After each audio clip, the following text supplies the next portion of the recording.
All right, this is your instructional video for task 4, Ojos del Salado task. I'm going to read the prompt, the parts, and give you some instructions on each part and show you some visual models. All right, here's our prompt. Ojos del Salado is the highest mountain in Chile with a peak at about 6,900 meters above sea level. The Atacama Trench, just off the coast of Peru and Chile, is about 8,100 meters below sea level at its lowest point. Here's a visual model of this scenario. So in Chile, we have where the sea meets the land. This is our sea level. And then we have our mountain. It goes all the way up. And this is where, how perpendicular to the sea, we find how high above sea level our mountain is. So it's 6,900 meters above the sea level. So this right here is 0 meters above sea level. And as we increase, we have gone 6,900 meters above sea level.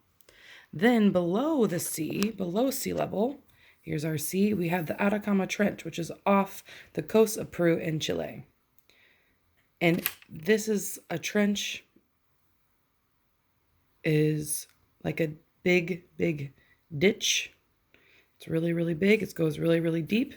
It's below our sea level, and it's 8,100 meters below the sea level. Part A asks you, what is the difference in elevations between Mount Ojos del Salado and the Atacama Trench? This was your question from last week. So elevation means how far away from sea level. Elevation means how far away from sea level. So what is the difference between how far away from sea level Ojos del Salado is at its highest peak to where the Atacama Trench, how far the Atacama Trench is away from sea level? What is the difference between these two elevations? One strategy you could use to visualize the difference between the two elevations is to use a vertical number line. So above sea level would be at 0, and above sea level would be our positive numbers. Below sea level would be our negative numbers. And you will find this picture linked in on Google Classroom. Part B says, is the elevation halfway between the peak of Mount Ojos del Salado and the Atacama Trench above sea level or below sea level? And your job is to explain without calculating the exact value. So again, looking at our model, is the halfway point between the elevations of negative 8,100 to positive 6,900, is the halfway point between these two elevations. Is it going to be above sea level or below sea level? So first you're going to have to think about, where would halfway be in this scenario? Would it be, well, what does halfway mean? And then would halfway be below sea level or above sea level? And remember, you can also think about it on our vertical number line.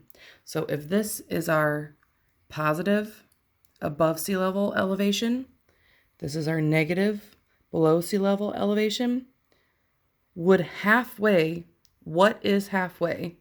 And then would halfway be in the negative or the positive, below sea level or above sea level? Do not find the actual halfway point yet. Your job is to explain how you would know before finding the exact value. Now, for part C, it says, what elevation is halfway between the peak of Mount Ojos del Salado and the Atacama Trench? Explain and show your work. If you would like advice or help on how to show your work to me, you need to watch the How to Show Work video that is linked on Google Classroom. Now, let's talk about how to find the exact halfway point between the peak of Mount Ojos and the lowest point on Atacama Trench. Looking at our visual model again, now you're going to think about first we answered what is halfway, and you figured out, is it going to be above or below sea level? Now you're going to find what is the exact halfway point. There are many ways that you could find halfway between 8,100 meters below sea level and between 6,900 meters above sea level. You could find many ways of how you could find halfway between these two. One way you could use it is using a visual model like a vertical number line. This is where the Atacama Trench is, and this is where Ojos del Salado is. You can find halfway between these 2 points and find an exact calculation. There are other strategies. Once you've picked a strategy, you are going to explain how you got your answer and show your work. Remember to watch the video if you don't know how to show me your work.